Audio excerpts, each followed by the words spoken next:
Okay, once again, I hit the wrong button. I heard the Amazon truck, and I didn't want to jump out of my skin with Daphne barking. I've got all the other little ones in the basement, but Daphne is still here. Anyway, um, on the top of what page am I on? 148. Um, Apparently, Mrs. Bates is also deaf. Um, and while spectacles had been around for a century or so, there was no such thing as hearing aids. And so everybody would need to shout or say twice or thrice everything they are conveying to Mrs. Bates. Um, so there's a reference at the bottom to the Campbells. Jane has lived with the Campbells. She was taken in because the Campbells liked her. Apparently, this is Jane Fairfax, is quite elegant, and Austen has used that word quite a bit. If we look at the top of page 149, though, there's another giant paragraph of what Miss Bates says. And we don't need to read all of that. She just goes on and on and on and on and on. But at the top of page 150, at this moment, an ingenious and animating suspicion entering Emma's brain with regard to Jane Fairfax, this charming Mr. Dixon, and the not going to Ireland, she said with the insidious design of further recovery. Wow. This is the moment when Emma dreams up this connection between Jane Fairfax and Mr. Dixon. She imagines that it is an inappropriate relationship and takes that nugget and runs with it. Um, so Mrs. Dixon, the wife of Mr. Dixon, they are newly married, and Mrs. Dixon, the newly married one, is the daughter of the Campbells, Colonel Campbell, who had taken in Jane as a companion to the former Mrs. Dixon. Well, no, now she's the current Mrs. Dixon. She was the former Miss Campbell. Mr. Dixon, there's a small episode here on page 150 where the situation is described to us wherein Jane Fairfax fell overboard from a boat and Mr. Dixon pulled her out. Now you can imagine if you fell in to a body of water wearing a long gown, you probably would have gone under as well. And women weren't taught to swim. They were taught to sit on the edge of the water and dangle their feet. So here's Jane Fairfax going down. Well, Emma takes that as another sufficient clue that there's something inappropriate going on.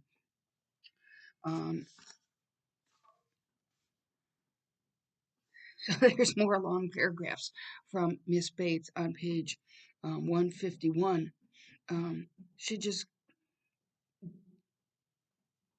goes on and on. However, we do get little clues from the observations, superficial as they are, from Miss Bates. At the end of this is top of 152. He has a wife and family to maintain and is not going to give away his time.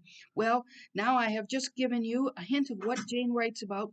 We will turn to her letter, and I am sure she tells her own good story a great deal better than I can tell it for you. Remember that the brevity in correspondence is valued. That is compared to the silly pompous note that Elton writes to Mr. Woodhouse when he takes leave, when he goes off to the Bath, to the town of Bath. They take their leave from the Bateses, and Emma thinks to herself, this is the last line of this chapter, that she has been able to escape from the reading of Jane Fairfax's letter, even though it's considered to be a nicely written letter. The next chapter of volume 2 volume 2. So because poor Jane is poor, um, and Mrs. Dixon, daughter of Campbell's, has gone off and gotten married. Now Jane doesn't really have a position. And if you excuse me for 1 minute.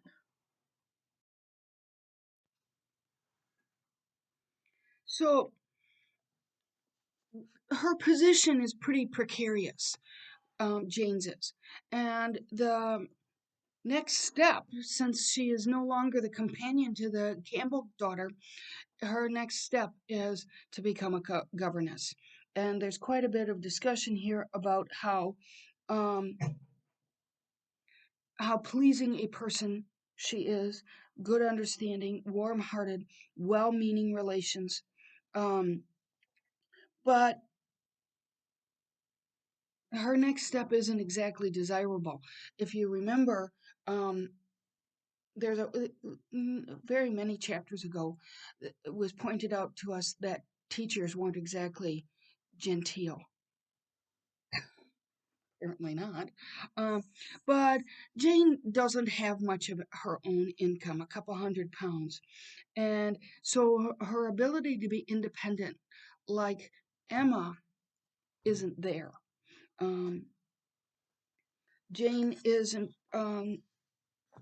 let's see, top of page 154. The plan was that she should be brought up for educating others, teaching. The very few £100 which she inherited from her father make independence impossible.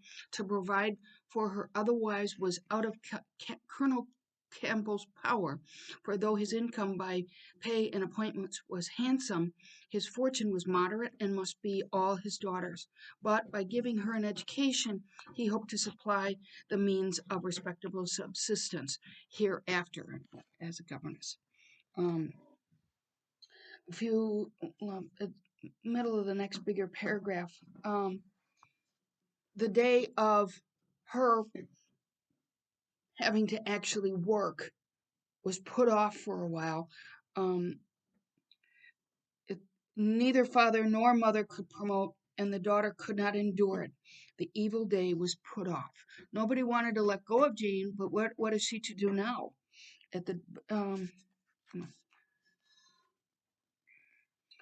which, if you think about it, and it's hinted about here, maybe wasn't that much of a service to her in something the same way as Emma's interest in Harriet wasn't that much of a service to her either, because she was given heirs that were above her ranking. Jane Fairfax is a much more cognizant creature, accomplished, beautiful, elegant, educated, and Harriet isn't that at all. Um, but they both have been in positions wherein they have experienced a higher level of living. Um,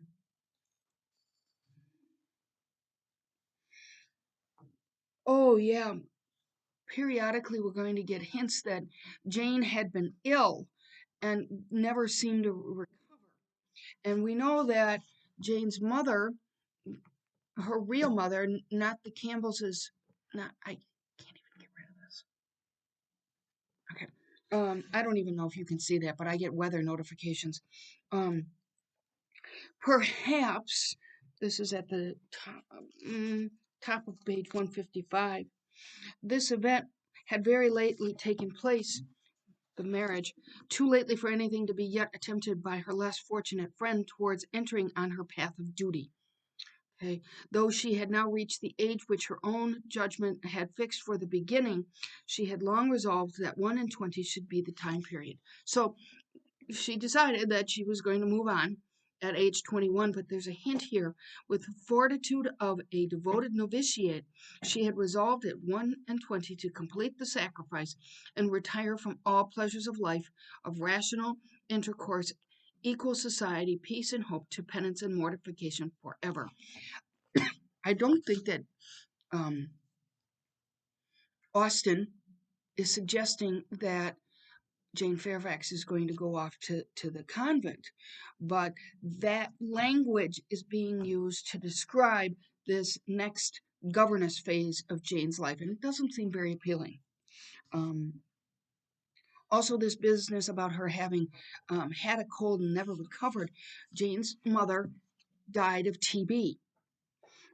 They probably fear that such an illness, especially as a respiratory one, such as a cold, might portend a similar affliction for Jane. We'll get hints of that as we go along. Um, um, this is the top of page 156. Emma was sorry to have to pay civilities to a person she did not like through 3 long months. Emma doesn't like Jane. And I think I read you an article last week that said that she doesn't like her because she's jealous of her. Why she did not like Jane Fairfax might be a difficult question to answer. Mr. Knightley had once told her it was because she saw in her the really accomplished young woman which she wanted to be thought of herself, and though the accusation had been eagerly refuted at the time, there were moments of self-examination in which her conscience could not quite acquit her. So we're going to get hints of that throughout. Emma isn't nice to Jane because she doesn't like her, and Jane doesn't seem to have any reason to be disliked. Next paragraph. It was a dislike so little just, even imputed fault was so magnified by fancy. Always pay attention to discussions about Emma and fancy and imagination, like her imagined connection between Mr. Dixon and Jane. She just made that up, that she never saw Jane Fairfax the first time after any considerable absence without feeling that she had injured her. And now, when the due visit was paid on her arrival, and after 2 years' interval, she was particularly struck with the very appearance and manners, which for those 2 whole years she had been depreciating. So in her mind, she'd been finding fault with Jane, but here's Jane was very elegant, remarkably elegant, and she had herself the highest value for elegance. That's 3 times in the same sentence that um, Austen mentions elegance. And it says in my note is a term of particular praise often employed in Austen's novels. It was sometimes paired and contrasted with gentility, for elegance usually connoted something superior, the possession of qualities raising one above the usual attributes of gentility. Um,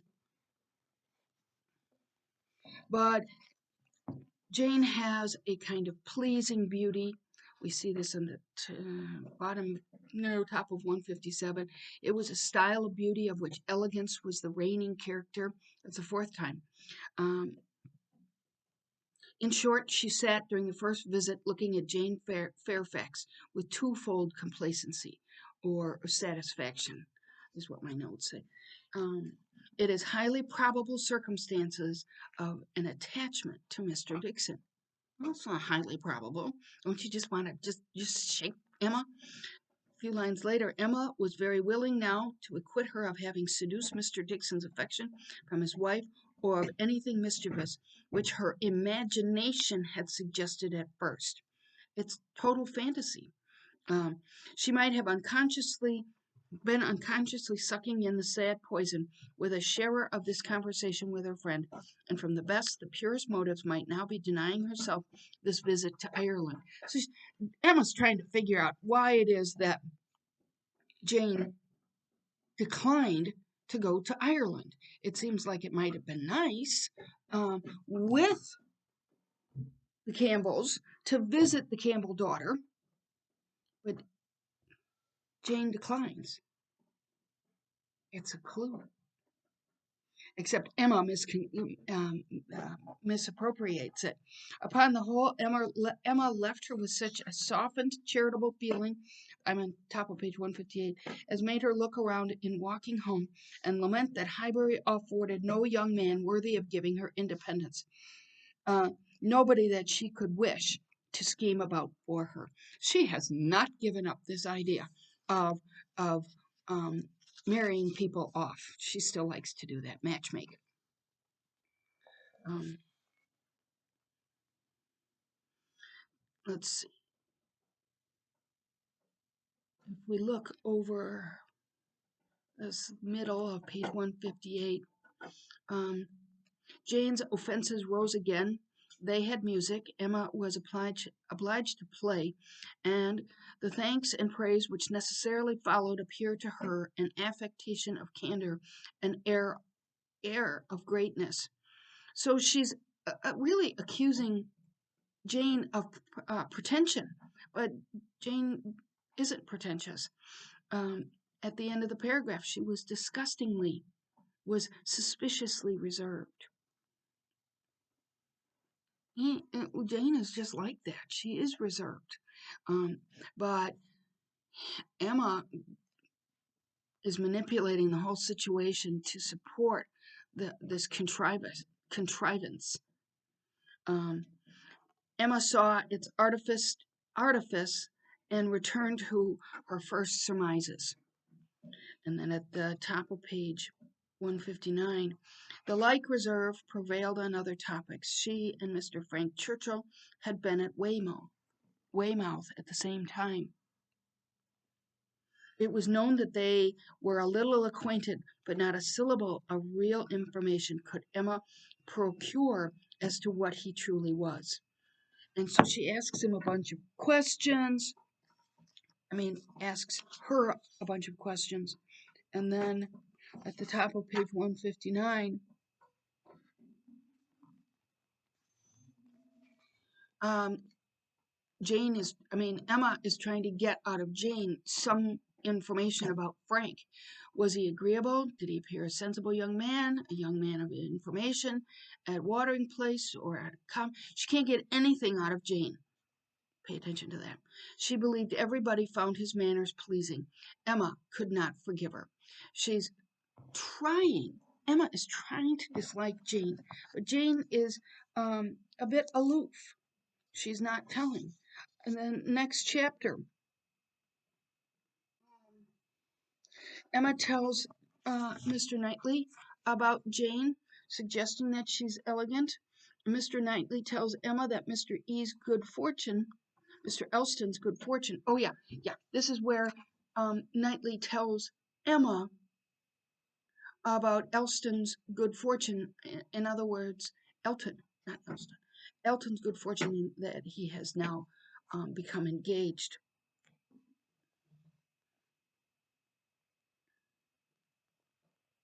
So let's see. The top of page 162.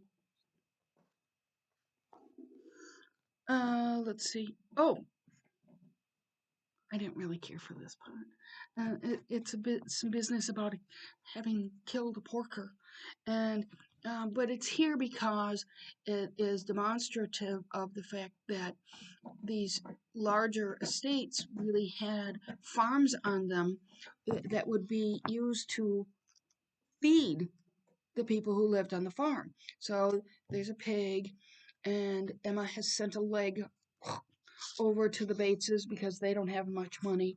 Um, and back to Miss Bates, she's talking. Oh, yeah, this is in the middle page, or towards the end of 192. Mr. Knightley soon saw that he had lost his moment and that not another syllable of communication could rest with him. So he's trying to blab that Elton is engaged, but Miss Bates starts talking and nobody can get a word in.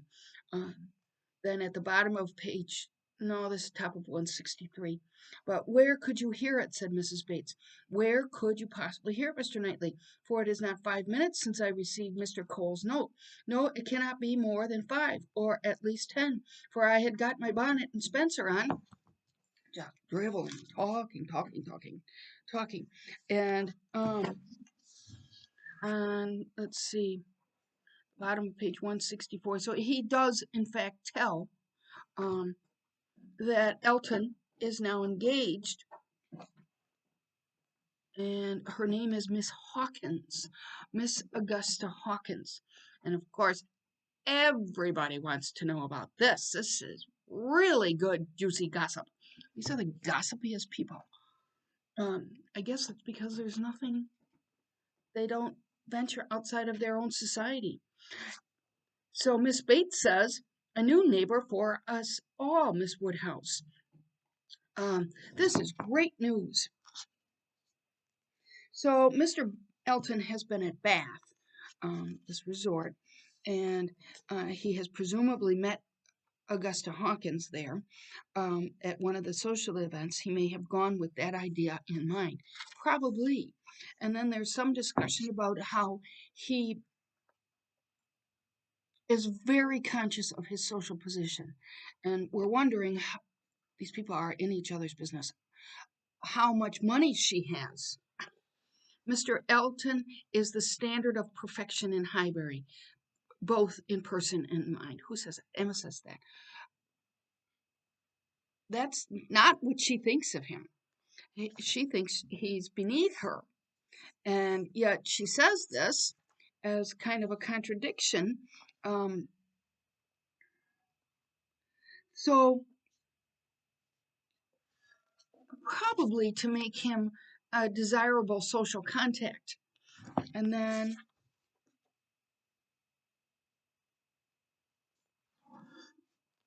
I'm not even sure why I underlined that.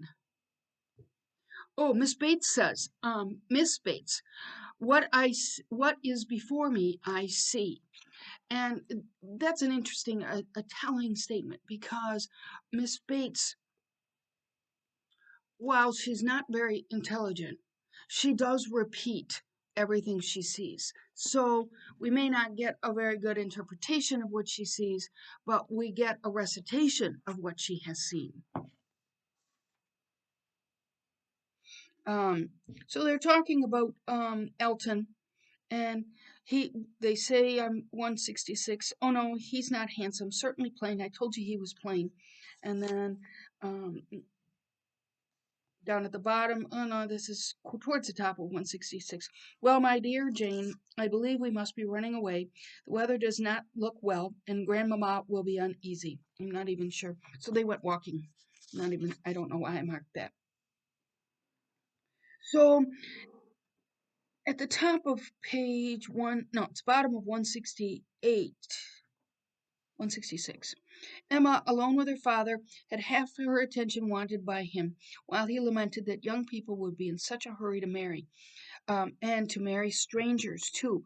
That's relevant because Elton is an outsider. He's only been in Highbury for I think 2.5 years, and he goes off to Bath and marries or engages himself to an outsider, a stranger. And don't forget that Mr. Woodhouse laments people's marriages because then things change. Um, there's a reference at the top to the appearance of Elizabeth Martin and her brother Mr. Martin. This is the one that proposed to Harriet, and poor Harriet, she likes him, but Emma was having nothing to do with it. At the bottom of page 168, very sincerely did Emma wish to, no, a little bit further. The young man's conduct and his sister's seemed the result of real feeling, and she could not but pity them. As Harriet described it, there had been an interesting mixture of wounded affection and genuine delicacy in their behavior, but she had believed them to be well meaning, worthy people before. So insight into the Martins. We think maybe again that Martin was genuine in his proposal to Harriet. Towards the top of 169, Harriet said, very true, and she would not think about it, but still she talked of it. Still she could talk of nothing else. And Emma, at last, in order to put the Martins out of her head, was obliged to hurry on the news which she had meant to give her with so much tender caution. So in other words, there's a little bit of back here, a little bit of backstory because um, Harriet is talking about Martin. They've met them, the sister and Martin, at a store, and Harriet can talk of nothing else. In other words, she's forgotten about Elton. And um, Emma had meant to reveal this engagement to Harriet. Um, she still favors Martin. And then we go to page 169. At the end of the paragraph, and before their conversation was over, she, meaning Emma, had talked herself into all the sensations of curiosity, wonder and regret, pain and pleasure as to this fortunate Miss Hawkins, which could conduce to place the Martins under proper subordination in her fancy. Always listen to Austen's consideration of these schemes dreamed up by Emma in her fancy, in her imagination. So Emma is thinking about Miss Hawkins. She hasn't met her yet and is still creating in her mind something about her. If we go to chapter 4, Elton returns. He's sort of beside himself. He's so gleeful about about his engagement, and he's everybody speculates about Miss Hawkins, who must be elegant indeed. Harriet should call on Elizabeth Martin. So at the beginning of chapter 4, kind of a truism. Harriet, human nature is so well disposed towards those who are in interesting situations that a young person who either marries or dies is surely of being kindly spoken of, is sure of being kindly spoken of. Isn't that funny? Um, Austen is kind of, she's very subtle, but I thought that was an interesting truism. He had gone away, Elton had gone away, deeply offended, and he came back engaged to another. Next paragraph, the description of Miss Augusta Hawkins. The charming Miss Augusta Hawkins, in addition to all the usual advantages of perfect beauty and merit, was in possession of an independent fortune of so many thousands as would always be called 10. Isn't that curious? Apparently, one's fortune not only is everybody's business, but it was rounded up. It's a point of some dignity as well as some convenience. The story told well, he had not thrown himself away, which means to marry himself to somebody who was poor and didn't have enough of a fortune. So to throw yourself away is to marry somebody with no means. Um, my note says that he's probably exaggerating a little bit about his actual bride's fortune, which is why the text refers to it as 10,000 or thereabouts, and as so many thousands as would be called 10, implying that people tend to round up when talking about their assets. I think that's hilarious. Um, I'm glad that we don't talk about our fortunes. We don't know about each other's fortunes. It's hilarious. Um, At the end of 172, she was in fact beginning very much to wonder that she had ever thought him pleasing at all, and his sight was so inseparably connected with some very disagreeable feelings that, except in a moral light, as a penance, a lesson, a source of profitable humiliation to her own mind, she would have been thankful to be assured of never seeing him again. She's embarrassed. Well, I would be too. So he now is engaged, and there's a curious statement here. He could he can now associate with the unmarried women.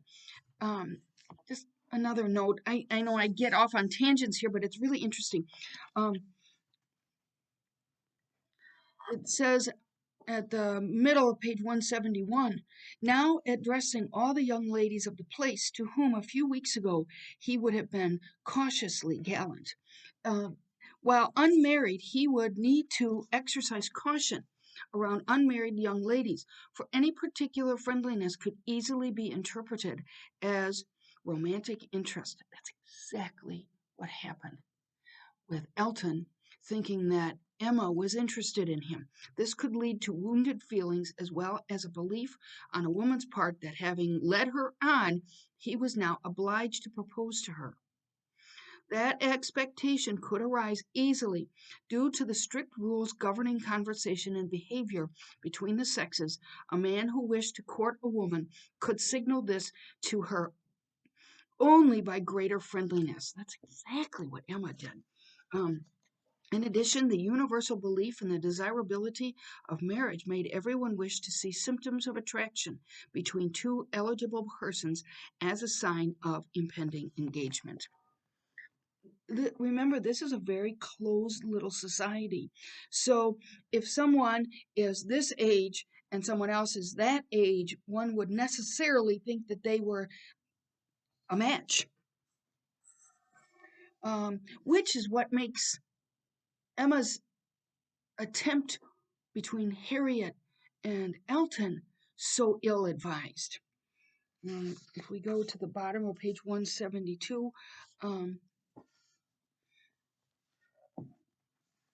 we're still talking about Augusta Hawkins. What she was must be uncertain, but who she was might be found out. And setting aside the 10,000 pounds, it did not appear that she was at all Harriet's superior. Well, with 10,000 pounds, she is in fact Harriet's superior. Not only that, but Harriet was an orphan and came from nobody. Remember, she's illegitimate.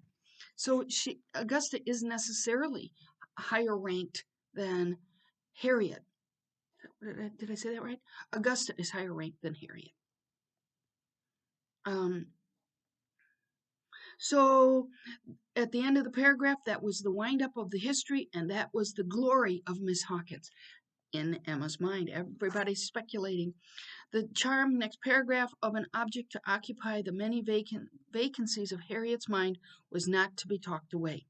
And then, do I have a note here? No. Page 173, towards the end of the paragraph, this first complete paragraph, until Mr. Alton himself appeared, she had been much occupied with it, continually pondering over what could be done in return, and wishing to do more than she dared to confess. So that's Harriet. Harriet didn't dare confess to Emma that she still kind of ponders Mr. Martin. In the back of her head, she still likes him. Because that's all it takes, is you need to like somebody. But let's see. At the end of this chapter, she could think of nothing better, and though there was something in it which her own heart could not approve, something of ingratitude, merely glossed over, it must be done, or what would become of Harriet? So she's thinking Harriet's not grateful for being elevated, for getting the benefits provided her by Emma. But she's got to figure out what to do with Harriet now. The next chapter, the chapter 5. So Emma decides that she needs to call on Elizabeth Martin, which is what one did. One called on people. And there's quite a bit of attention in the next couple of chapters, paragraphs and chapters, of the time devoted to a visit. So a 15-minute visit is really just a superficial visit. And the Martins aren't all that warm to Harriet, but they're nice. They're cordial. Of course, Harriet has turned down the brother, so of course she's received with a little bit of coolness. At the bottom of page 175, they had received her doubtingly, if not coolly, and nothing beyond the merest commonplace had been talked of almost all the time. At the top of page 176, the style of the visit and the shortness of it were then felt to be decisive. 14 minutes to be given to those with whom she had thankfully passed 6 weeks, not 6 months ago. Emma could not but picture it all and feel how justly they might resent, how naturally Harriet must suffer. Um, Poor Harriet. She's just not sharp enough to pick up um, what has been done to her. I mean, she feels bad, but this was manipulated by Emma. Um, but Frank is going to come, so that adds a little bit of interest to the whole society. Page 178, Emma could imagine she saw a touch of the arm at his speech from his wife. I'm not sure why I marked that. Um, so, oh, Mr. Weston, Frank's father. So Frank's got to come and pay respects, and he finally does. And he gets there, and the father is just so gleeful over this visit that he speculates that he's going to come early, which he does. And then at the top, oh no, this is at the bottom, top of 178. Yeah, well, halfway. Mr. Frank Churchill passed through Bath as well on the Oxford. These Emma asks this question to figure out if he is going to pass through the resorts.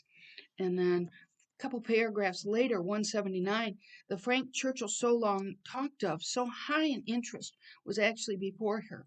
He was presented to her, and she did not think too much had been said in his praise. He was very good-looking young man. Height, air, address, all were unexceptional. And then he had a well-bred ease of manner and readiness to talk, which convinced her that he came intending to be acquainted with her, and that acquainted they will soon be. So Emma thinks that he came to specifically talk to her. She's a little bit conceited, I'm just going to say. But there's something interesting in the back bit about this Mr. Churchill. He is able to alter his demeanor to suit the person to whom he's talking. And there's the first hint of it. On the bottom of page 178, he says, "In coming home, I felt I might do anything." Well, the word home here was meant to elicit a response from his father, who's just flattered to beat the band because Frank is talking about Weston's home as if it were his home. The word home made his father look on him with fresh complacency. Emma was directly sure that he knew how to make himself agreeable. That's the point. The conviction was strengthened by what followed. He was very much pleased with the Randalls, though a most admirably arranged house would already allow it even to be very small, admired the situation. Frank's a flatterer, just saying. And at the end of this paragraph, his manner had no air of study or exaggeration. He did not really look and speak as if in a state of common enjoyment. He's a flatterer. Then at the top of page 180, while their two fathers were engaged with each other of introducing his mother-in-law his mother-in-law is this young second Mrs. Weston, and speaking of her with so much handsome praise, so much warm admiration, so much gratitude for the happiness she secured to his father, and her very kind reception of him, and was an additional proof of his knowing how to please. He's kind of a funny guy. He at the top of page 180, he understood what would be welcome. He would be sure of little else. And then at the end of that second paragraph, I don't know what paragraph that is, second or third paragraph, he wound it all up with astonishment at the youth and beauty of her person, using the word elegant, Another paragraph that addressing Mrs. Weston, I should understand whom I might praise without any danger of being thought extravagant in my terms. He's a flatterer. Okay.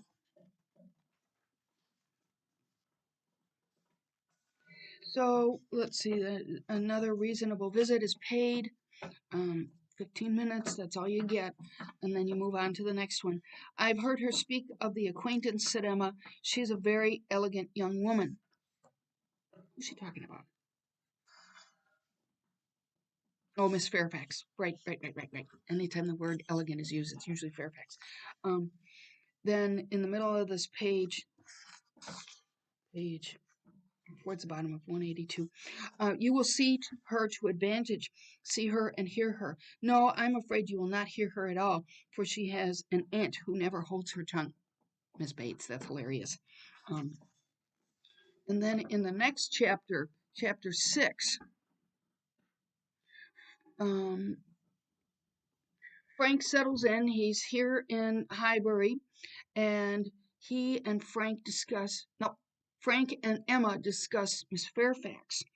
So I'm on 184 in the middle of the second paragraph, but on seeing them together, she became perfectly satisfied. It was not merely in fine words or in hyperbolic compliment that he paid his duty. Nothing could be more proper or pleasing than his whole manner to her. Just again, he's a nice young man. He's pretty good at talking.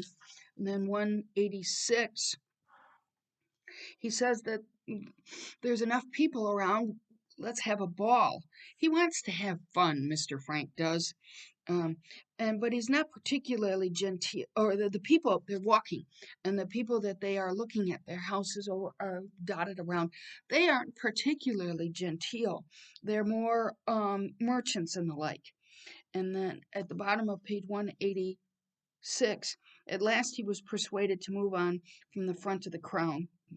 It's a mercantile place, and being now almost facing the house where the Bateses lodged, Emma recollected his intended visit the day before and asked if he had paid it. He says, "Oh yes," and then they talk about Jane. Middle page one, top of 187. Emma would not agree to this, and began a warm defense of Miss Fairfax's complexion. He says he thinks that Jane is excessively pale. He's dropping clues here. Um, it was certainly never brilliant, but she would not allow it to have a sickly hue in general, and there was a softness and delicacy in her skin which gave peculiar elegance to the character of her face. Remember that Emma doesn't really like Jane. Emma is basically jealous of Jane, but in this case, here's this new guy, and he's kind of describing her skin in a not very favorable light. And she asked, "Did you see her often at Weymouth? Were you often in the same society?" Um, so they go in and they buy these York tans. Those are just gloves. And then at the bottom of page 188, Miss Fairfax's situation in life, I conclude, what she is destined to be, a governess. So they're talking about her. Um, Yes, rather hesitatingly. I believe I do. You get upon delicate subjects, Emma, said Mrs. Weston. Yeah, you're not supposed to really be talking about her. Her situation isn't all that great. At the top of 189, I'm pretty sure. Yeah. Um, Mr. Frank Churchill hardly knows what to say when you speak of Miss Fairfax's situation in life. I will move a little further off. I certainly do forget to think of her, said Emma, as ever having been anything but my friend and my dearest friend. No, that's false. She's not her dearest friend. She doesn't like her. It's not very nice. And then, so at the top, no, this is at the bottom of page 189. Poor Mrs. Dixon. Well, I am glad she's gone to settle in Ireland. Always that association with marriage as being um, having change, which Mr. Woodhouse, of course, we know doesn't care about that. And no, he doesn't like change. But in the middle, top of page 190, oh, do not imagine that I expect an account of Miss Fairfax's sensations from you or from anybody else. They are known to no human being, I guess, but herself. You know, suggesting that she's flawed in the fact that she keeps quiet. But if she continued to play whenever she was asked by Mr. Dixon, one might guess what one chooses. So she says. And then down at the bottom of page 190, but we never did. I hardly know how it has happened, a little perhaps from that wickedness on my side, which was prone to take disgust towards a girl so idolized and so cried up, as she always was, by her aunt and grandmother and all their set. And then her reserve. I never could attach myself to anyone so completely reserved. That is the truth from Emma. She doesn't like Jane. Top of page 191. He perfectly agreed with her, and after walking together so long and thinking so much alike, Emma felt herself so well acquainted with him, this is Churchill, that she could hardly believe it to be only their second meeting. He was not exactly what she had expected, less of the man of the world in some of his notions, less of the spoiled child of fortune, therefore better than she had expected. His ideas seemed more moderate, his feelings warmer. So we see him adapting to Emma and Emma's expectations. Um, One paragraph later, but Emma, in her own mind, determined that he did know what he was talking about and that he showed a very amiable inclination to settle early in life and to marry from worthy motives. That's in her mind. And then in chapter 7, is it chapter 7? Yes, 192. Um, so here we go. We see him, Frank Churchill, flying, not really flying, but taking off for London to get a haircut. Seems odd. Mr. Knightley certainly thinks it's odd. In the middle of the first paragraph, there was certainly no harm in his traveling 16 miles twice over on such an errand, but there was an air of foppery and nonsense in it which she could not approve. Yeah, there's something fopperish in Frank Church. Then two lines later, vanity, extravagance, love of change, restlessness of temper, which must be doing something, good or bad, needlessness as to the pleasure of his father and Mrs. Weston, indifference as to how his conduct might appear in general, he became liable to all of these charges. With the exception of this little blot, Emma found that his visit hitherto had given her friend only good ideas of him.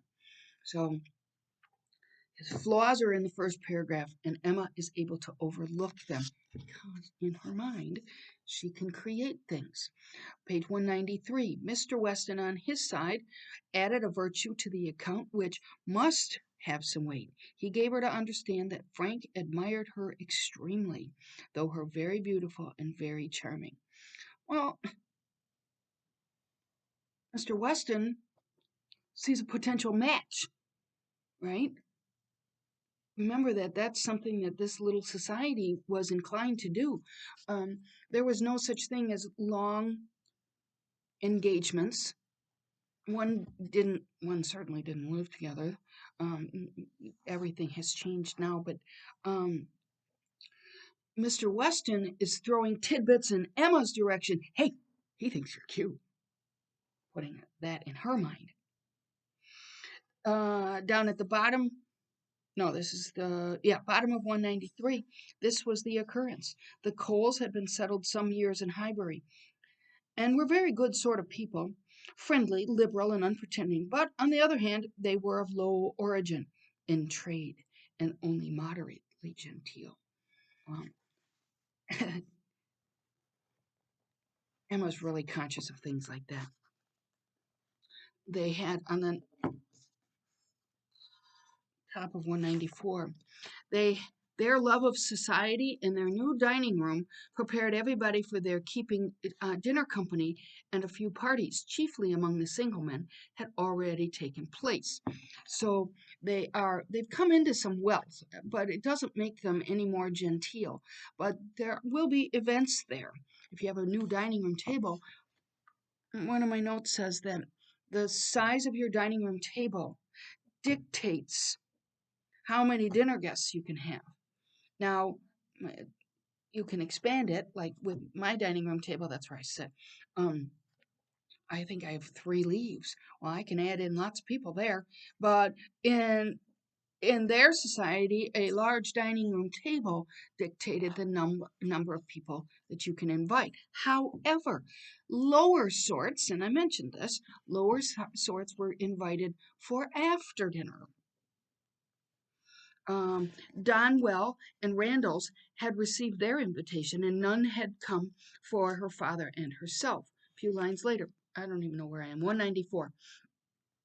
She felt that she should like to have had the power of refusal. Emma didn't get invited, so now she's explaining that to herself. She felt that she should have liked to have the power of refusal. And afterwards, as the idea of the party to be assembled there, consisting precisely of those whose society was dearest to her, occurred again and again. There's much snobbery here in her response to the fact that she didn't get invited. Top of 195. Might not the evening end in a dance? Had been a question of his. The bare possibility of it acted as a further irritation on her spirits, and her being left in solitary grandeur, even supposing the omission to be intended as a compliment, was but poor comfort. She's spinning a tale so that she can explain why she's not invited. 190, let's see. No, we don't need to mention that. Page 190, bottom of 196. Um, But you would not wish me to come away before I am tired, would you, Papa? Oh, no, my love. This is Emma and Mr. Woodhouse. Because remember, he's kind of a hypochondriac. But no, my love, but you will soon be tired, and there will be a great many people talking at once. You will not like the noise. But, my dear sir, said Mr. Weston, if Emma comes away early, it will be breaking up the party. That does happen. And no great harm if it does, said Mr. Woodhouse. The sooner every party breaks up, the better. Killjoy, really. He doesn't want to go to the party, and he doesn't want Emma to go to the party. But you do not consider how it may appear to the Coles. Emma's going away directly after tea might be giving offense. So it's just an explication of the social rules, the nuances of these social events. Um, and this conversation really is here for us to see that Mr. Woodhouse really ponders the small details. At the end of chapter, what chapter am I in? I don't even know. At the end of chapter 7, he did, on the condition of some promises on her side, such as that if she came home cold, she would be sure to warm herself thoroughly. If hungry, that she should take something to eat, that her own maid should sit up for her, and that Cyril and the brother should see that everything was safe in the house as usual. Well, yeah, he does ponder the small things. Chapter 8 on page 190. This is the party at the Coles, and first paragraph, Mrs. Weston was too anxious for his being a favorite, and Mr. Woodhouse to betray any imperfection which could be concealed. So Frank came back. Next, Emma moralizes to herself in the third paragraph. I do not know whether it ought to be so, but certainly silly things do cease to be silly if they are done by sensible people in an impudent way. Wickedness is always wickedness, but folly is not always folly. It depends upon the character of those who handle it. Mr. Knightley, he is not a trifling silly young man, but we think Frank might be.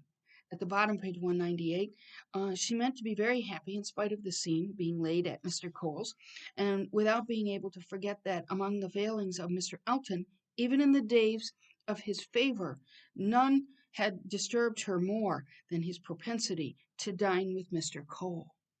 So the Coles really are kind of lower. And I know I remember her saying something about his dining with Mr. Cole.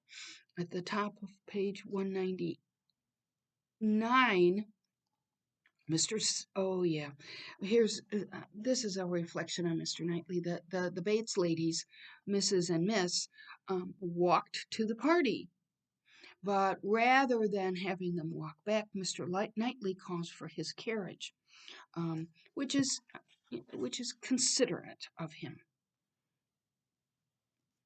So on page 200, just a little note, the less worthy females were to come in the evening with Miss Bates, Miss Fairfax, and Miss Smith.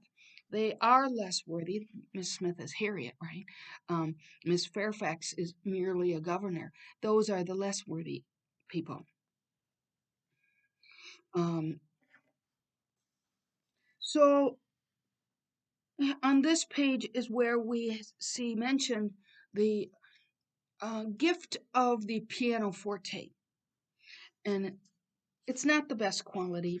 Broadwood is just the maker of the pianoforte, but what's a mystery, and this goes back to the detective story, is who sent the pianoforte to Jane Fairfax, and the speculation goes on as perhaps it was Mr. Dixon. The Mr. Dixon who married Mrs. Dixon, daughter of the Campbells, and they had gone off to Ireland, which explains to Emma why Miss Fairfax came back to Highbury. It's all a fiction. So she thinks, at first, I bet you it came from Mr. Dixon. And then at the bottom of page 201, Miss Woodhouse made the proper acquiescence, and finding that nothing more was to be entrapped from any communication of Mrs. Cole, turned to Frank Church. Emma is trying to elicit details. That's what that word entrapped means. She's trying to hear something negative about Jane, that perhaps she was involved with Mr. Dixon. Um, and then the discussion of the piano is just infinitely interesting to everybody. If Colonel so maybe Colonel Campbell sent it. Everybody knows that Colonel Campbell really likes Jane as a companion to his daughter. Maybe he sent it.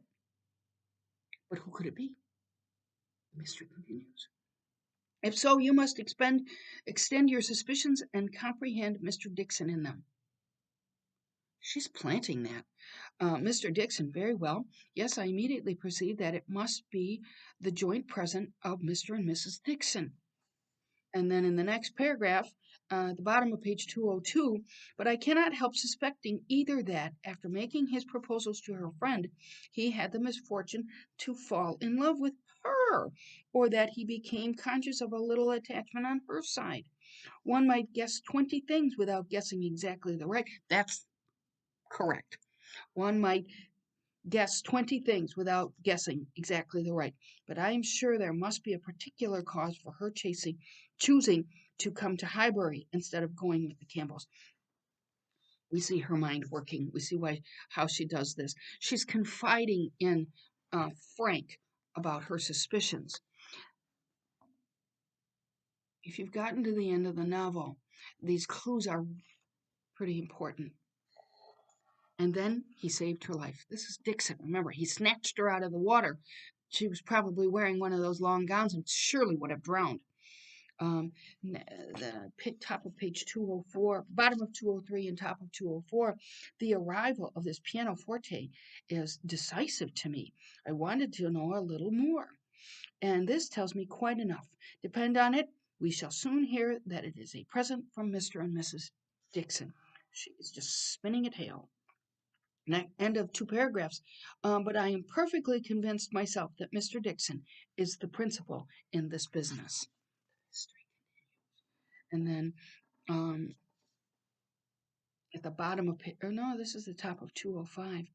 In so large a party, it was not necessary that Emma should approach her. Who are we talking about? Jane. She did not wish to speak of the pianoforte.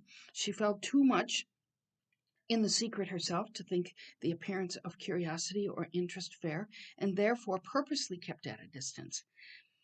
But by the others, the subject was almost immediately introduced, and she saw the blush of consciousness with which congratulations were received, and the blush of guilt which accompanied the name of my excellent friend, Colonel Campbell.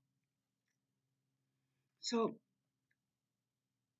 Jane does get red in the face, or a little bit of red in the face, but Emma's um, attaching of meaning may not be true. This is a clue. Oh, here, you'll like this. That is a pianoforte. So if you have a grand piano in your living room, it's clearly not this. Um, but so this is a less expensive kind of gift. The bottom of page 205. Emma divined what everybody present must be thinking. She was his object, and everybody must perceive it. Frank Church. That's what she's thinking. But we're beginning to see that Emma isn't always reliable in her perception of the details. Um, so here he comes. There's much flattery. And this is my note, Frank's agreeableness and fulsome compliment about everyone and everything in Highbury could provide confirmation for both Emma's original hopes and Mr. Knightley's original fears of what Frank could bring to Highbury. Knightley worried about the practiced politician dispensing his flatteries around. That's what Knightley said.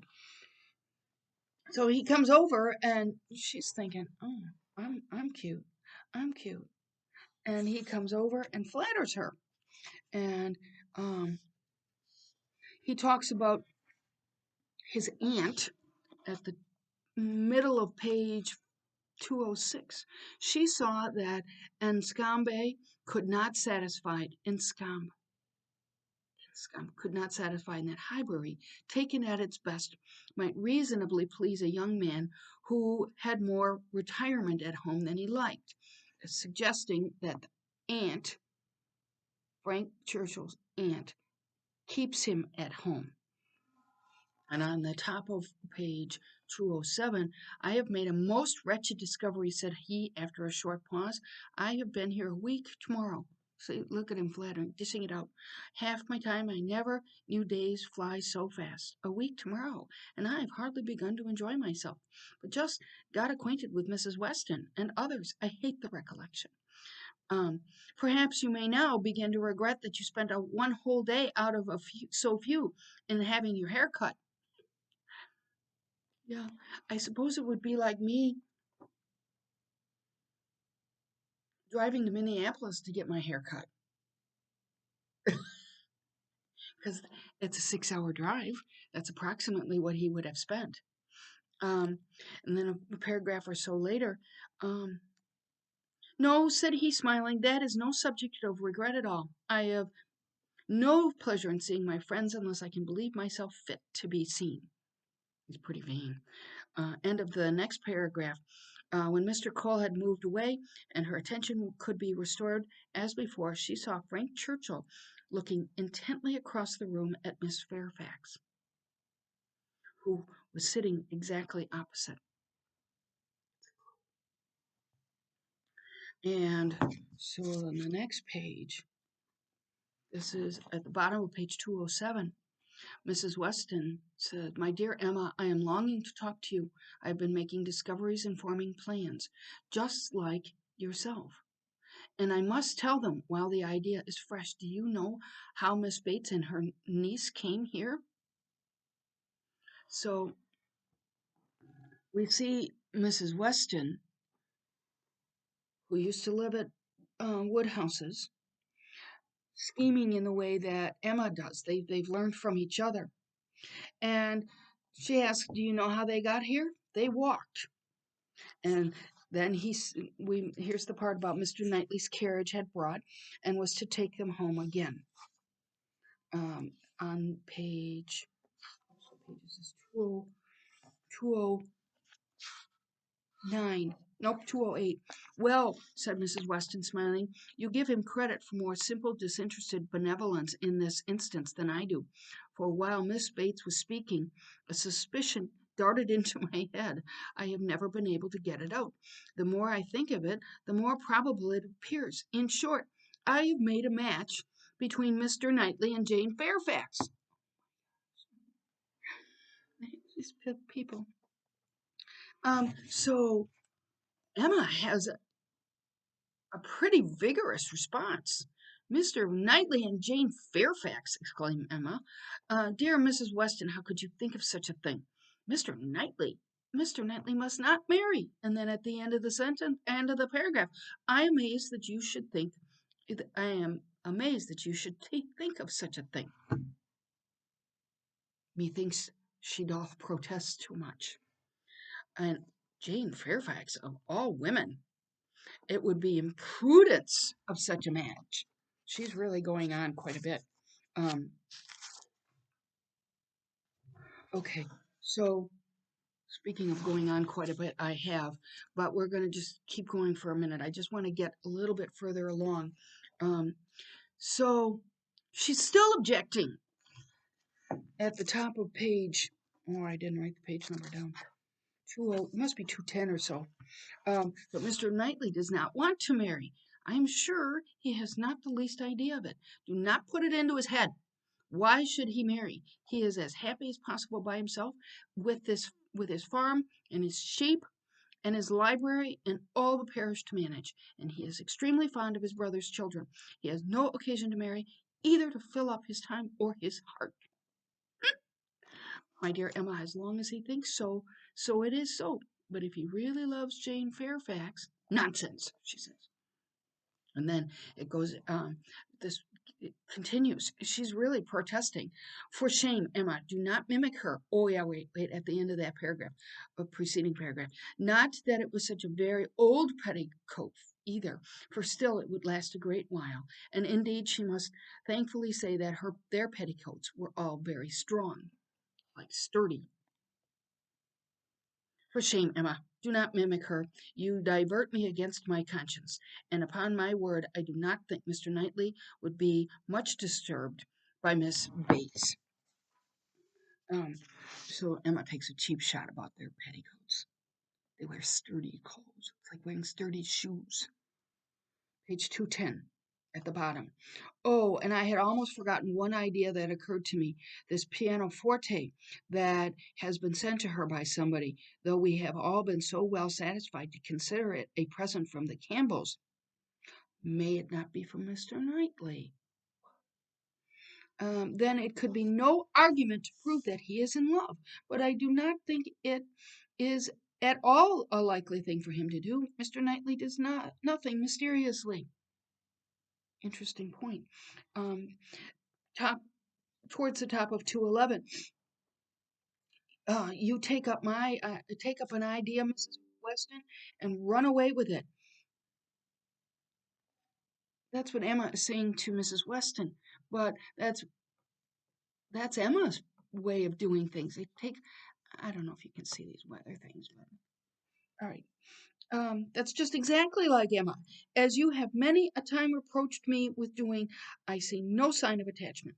I believe nothing of the pianoforte, and proof only shall convince me that Mr. Knightley has any thought of marrying Jane Jane Fairfax." Page 212, first complete paragraph. But the sight of Mr. Knightley among the most attentive soon drew away half Emma's mind, and she fell into a train of thinking of the subject of Mrs. Weston's suspicions, to which the sweet sounds of the united voices gave only momentary interruptions. Her objections to Mr. Knightley's marrying did not in the least subside. She could see nothing but evil in it.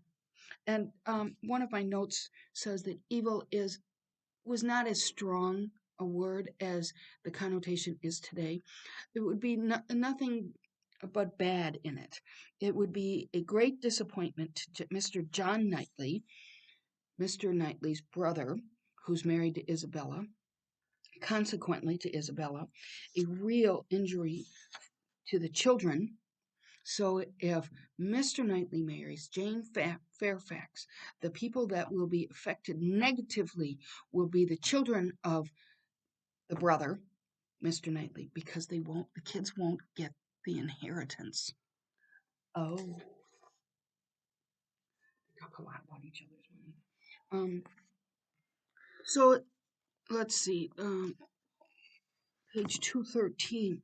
No, Mr. Knightley must never marry. Little Henry must remain the heir of Donwell. And then in the top, towards the top of page 213, yes, he replied, and without the smallest apparent embarrassment. But they would have done better had they given her notice of it. Surprises are foolish things. This is what Knightley says. The pleasure is not enhanced, and the inconvenience is often considerable. I should have expected better judgment in Colonel Campbell. In other words, he disapproves of this gift for some reason. And he thinks Campbell sent it, but we do note a note a note note of disapproval there. And then towards the bottom of page 213, Mr. Knightley grew angry. That fellow, said he indignantly thinks of nothing but showing off his own voice. This must not be. Um, we are Mr. Knightley says what he thinks, and he thinks that Frank Churchill is showing off his ability to sing, and there he probably is, because that he's kind of a chameleon. At the top of page 214, Mrs. Weston, capital in her country dances, was seated and beginning an irresistible waltz, and Frank Churchill, coming up with the most becoming gallantry to Emma, had secured her hand and led her to the top. I'm going to sneeze. Sorry. Note Frank's behavior towards Emma. We begin to suspect that he has some ulterior motive having to do with Emma. Is it to marry her because she's rich? We're not sure. There's something going on. And then this is the end of chapter 8. Perhaps it is well, said Frank Churchill, as he attended Emma to her carriage. I must have asked Miss Fairfax, and her languid dancing would not have agreed with me after yours. Always throwing in flattery. So I've been talking for quite a while. Again, as with last week, there are going to be more than one link because I shut the thing off again. But there won't be quite so many as last time. I